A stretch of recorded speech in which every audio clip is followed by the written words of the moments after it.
Hello students, this is Pinky from Maharaja Agarsen Senior Secondary School. Today we are going to study Fine Art Chapter 3rd part.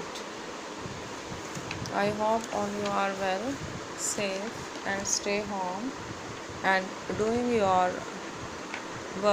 homework properly and regularly.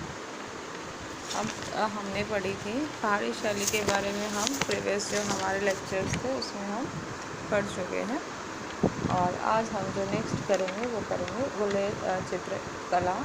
उस पर संक्षिप्त note या आप उसकी उत्पत्ति भी कह सकते हैं। देखिए बेटा, जो पहाड़ी चित्र शैली उनको रंग रूप देने वाली गुलेर शैली थी, मतलब स्टार्टिंग गुलेर शैली से हुआ और गुलेर शैली का ही विकसित रूप कांगड़ा शैली को माना जाता है।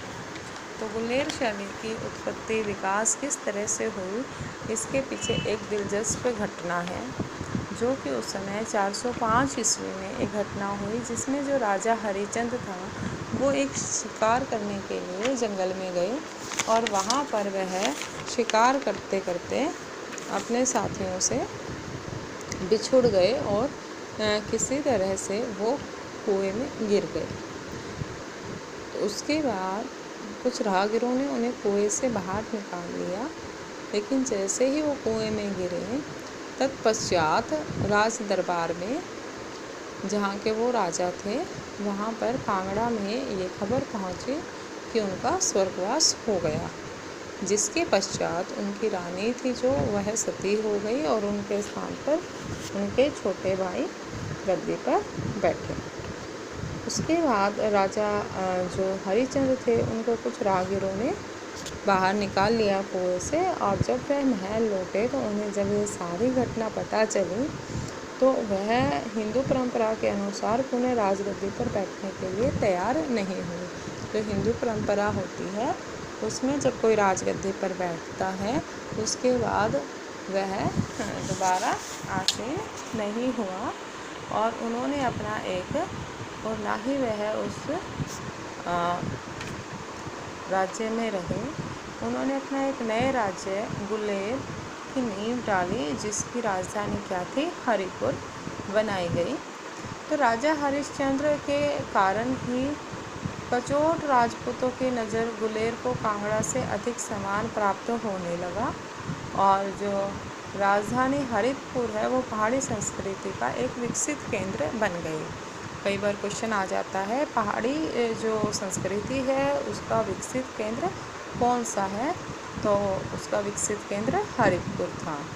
उसके बाद देखिए यहाँ पे जो गुलेर शैली के अलग अलग राजाएँ हुए उनका टाइम पीरियड हमने लिखा हुआ है।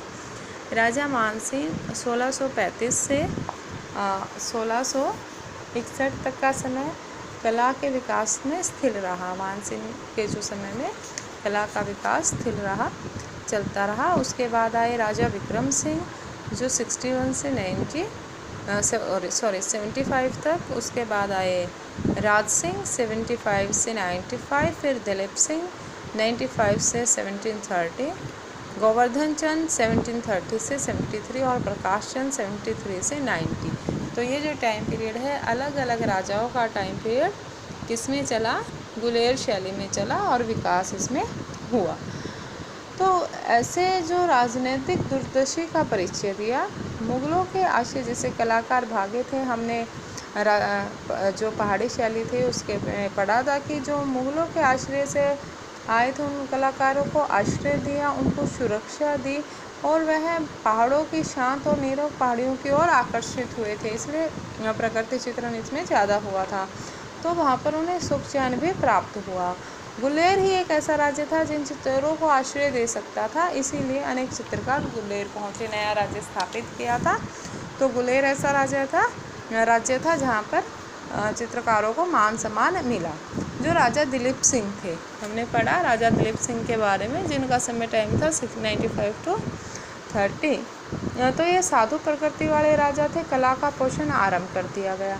अब दिलीप सिंह के बाद इन्होंने आरंभ किया था, लेकिन गोवर्धन चंद ये कला को एकदम खुल के समर्थन करते थे। तो क्या हुआ, इन्होंने कला के लिए कलाकारों के लिए एक कक्ष का भी निर्माण किया जहाँ पर अनेक चित्र बनाए जाते थे।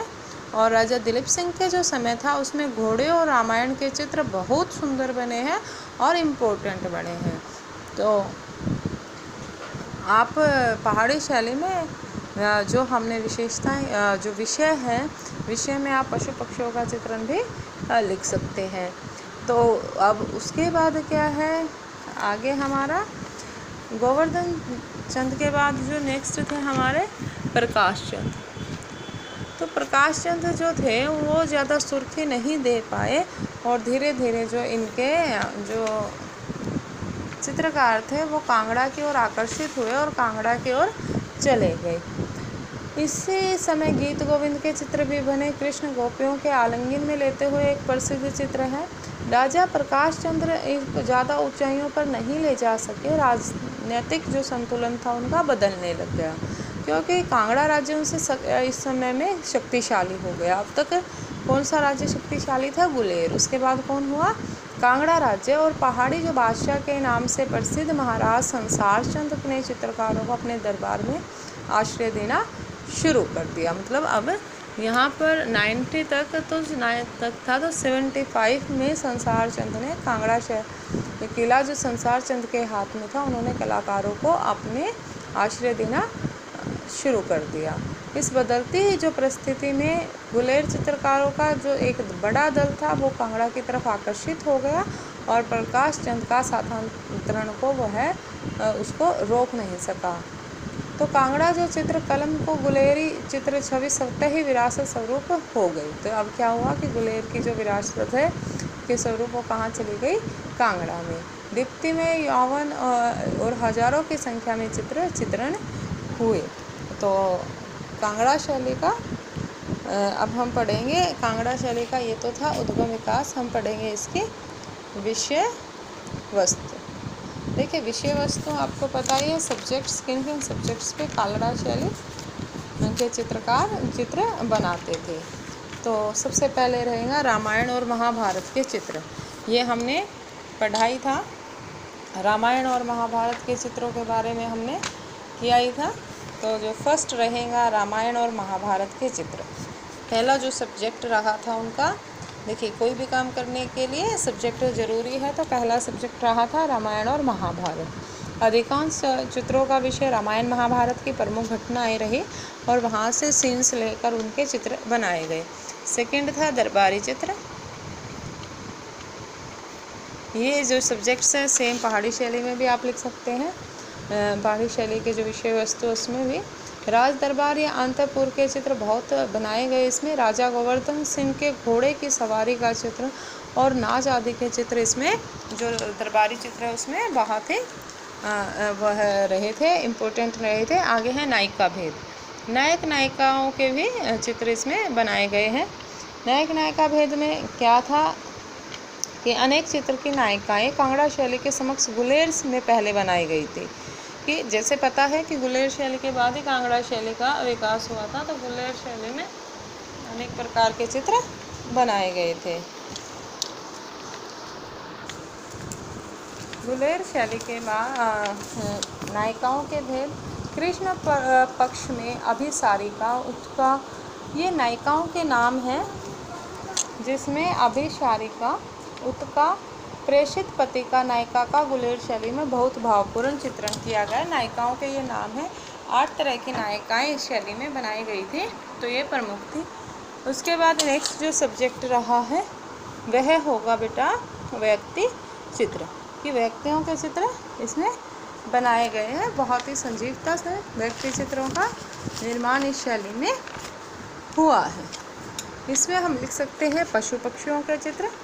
नेक्स्ट हमारा टॉपिक रहेगा, जो नेक्स्ट हमारा सब्जेक्ट होगा वह है पशु पक्षियों के चित्र। सब्जेक्ट था प्रकृति के चित्र। ये भी एक सब्जेक्ट रहा है पशु पक्षियों के चित्र में। सबसे जो प्रसिद्ध चित्र रहा है वह है घोड़ों के चित्र। बहुत अधिक मात्रा में बनाए जाते थे। प्रकृति में पेड़ पौधे झरने आदि के चित्र बनाए जाते रहे हैं।